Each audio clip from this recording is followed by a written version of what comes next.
سب تمہارا کرم ہے آقا کی بات اب تک بنی ہوئی ہے۔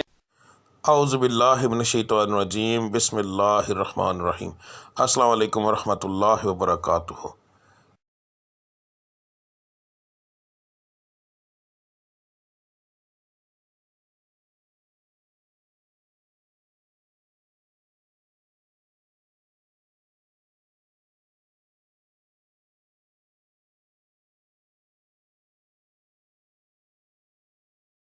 آج کا دن کیسا رہے گا یہ بتانے کے بجائے میں آپ لوگوں کو یہ کیوں نہ بتاؤں کہ کس پڑھائی سے اللہ تعالیٰ کے وہ کون سا بابرکت نام ہے جس کو پڑھنے سے آپ کا آج کا دن بہترین رہے گا۔ بات کو غور سے سن لیجئے، سمجھ لیجئے۔ ہر سٹار کی جیسے پڑھائی مختلف ہوتی ہے، اسی طرح مہینے کے حساب سے، اسی طرح دن کے حساب سے بھی علیحدہ علیحدہ ہوتی ہے۔ تو میں آپ کو جس طریقے سے بتا رہا ہوں اس کا مقصد یہ ہے کہ آپ جو آپ کے آج کے سٹار کی پڑھائی ہے وہ کریں گے تو اس کا نتیجہ آپ کو فوری طور پر ملے گا۔ یعنی کہ اس کا یہ پڑھائی تو ایک دن آپ نے کرنی ہے مگر اس کا نتیجہ فوری طور پر ملتا ہے۔ دوسرا، اللہ تعالیٰ کی ذات کو روزانہ اپنے حساب سے یاد کرنا، بار بار علیحدہ علیحدہ ناموں سے یاد کرنا، تو وہ ایک بڑا بابرکت چیز ہے، بڑا بابرکت کام ہے۔ تو اللہ کی ذات ان ناموں کے حساب سے آپ کو بہت زیادہ آپ پر کرم کرتی ہے۔ تو ہر سٹار کے مطابق آپ کی پڑھائی کیا ہے وہ آپ کو آگے جا کے ویڈیو میں پتہ چل جائے گا۔ پڑھنے کا طریقہ بتانے لگا ہوں۔ اس کے اندر دو طرح کی پڑھائی ہے۔ ایک پڑھائی آپ نے فجر کی نماز کے بعد کرنی ہے۔ اگر ایک مثال ہے، میں نے یہ بتایا ہے کہ یا اللہ آپ نے پڑھنا ہے تو صرف میں نے اتنا لکھا ہے یا اللہ، اس کے آگے تعداد نہیں لکھی، کیونکہ یہ دونوں پڑھائیاں لا تعداد ہوں گی۔ ان کو پڑھنے کے لیے ایک تو آپ کو یاد رکھیے کہ باوضو ہونے کی ضرورت نہیں، اللہ کو کسی بھی حالت میں آپ یاد کر سکتے ہیں۔ تو آپ نے پڑھائی فجر کے بعد کرنی ہے، تسبیح عادتاً پکڑنی ہے تو پکڑ لیں ورنہ کوئی خاص ضرورت نہیں۔ تو رب العزت کی ذات کو لا تعداد یاد کرو تاکہ وہ آپ کو لا تعداد رزق عطا فرمائے، لا تعداد خوشیاں عطا فرمائے، آپ کے ستارے کو عروج ملے، آپ کی بندشیں ٹوٹیں۔ تو صبح کی پڑھائی کرنا بہت زیادہ ضروری ہوتا ہے ان چیزوں کے لیے، اور فجر کی نماز کے بغیر یہ چیزیں ممکن ہی نہیں ہیں۔ تو آپ نے فجر کی دونوں پڑھائیاں دیکھ لینی ہیں۔ فجر کے وقت آپ نے کون سی پڑھائی کرنی ہے وہ بھی دیکھ لیں۔ اس کے بعد دوسرا جو لفظ ہوگا، ٹھیک ہے، گھر سے کام کے لیے نکلتے وقت، تو آپ نے یہ لفظ آپ نے کب پڑھنا ہے؟ اگر آپ گھر سے باہر کام کرنے کے لیے جاتے ہیں تو پھر کام پر جانے سے پہلے جب آپ تیار ہو رہے ہوں گے، اس وقت کام کی تیاری کے لیے جب آپ تیار ہوں گے، آپ اس وقت یہ پڑھیں گے، اور پھر پورے دن کے اندر وقفے وقفے کے ساتھ یہ لفظ آپ لا تعداد پڑھیں گے۔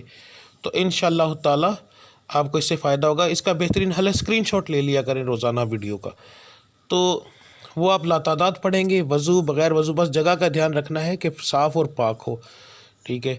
تو اس کے بعد جو لوگ گھر کے اندر بیٹھ کر کام کرتے ہیں ان کے لیے کوئی پابندی نہیں ہے، وہ اس وقت سے ہی پڑھنا شروع کر دیں گے نماز سے فارغ ہونے کے بعد، چاہے وہ رات کو کام کرتے ہیں جیسے آن لائن کا کام کرنے والے، کوئی ایسا کام کرتے ہیں جو گھر کے اندر فیکٹری ہے کوئی ایسا، تو انہوں نے گھر سے باہر نہیں جانا، تو اس لیے وہ لوگ جو ہیں وہ پڑھائی شروع کریں گے فجر کے بعد۔ دعا کرنے کے بعد جب اٹھ جائیں گے تو اس کے بعد وہ چلتے پھرتے یہ پڑھتے رہیں گے۔ دن کے اندر 1 بار پڑھیں، 10 بار پڑھیں، 20 بار پڑھیں، جتنا پڑھیں گے۔ لا تعداد کا مقصد یہ ہوتا ہے کہ جتنا پڑھتے جائیں گے اتنا اللہ کی ذات کرم کرتی جائے گی، ٹھیک ہے۔ تو اب آپ کی پڑھائی آپ دیکھ لیں۔ ملتے ہیں اگلی ویڈیو میں، تب تک کے لیے مجھے اجازت دیجیے۔ اللہ آپ سب کا حامی و ناصر۔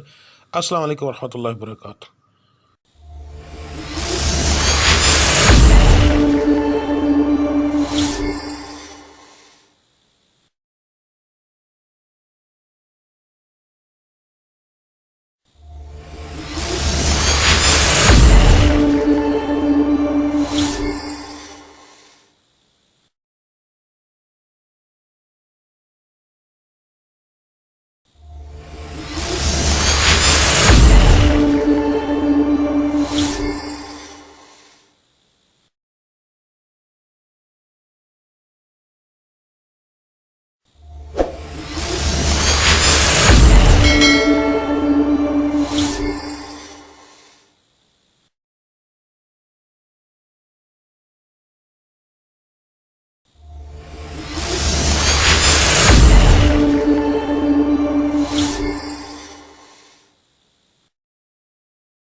سب تمہارا کرم ہے آقا، کہ بات اب تک بنی ہوئی ہے۔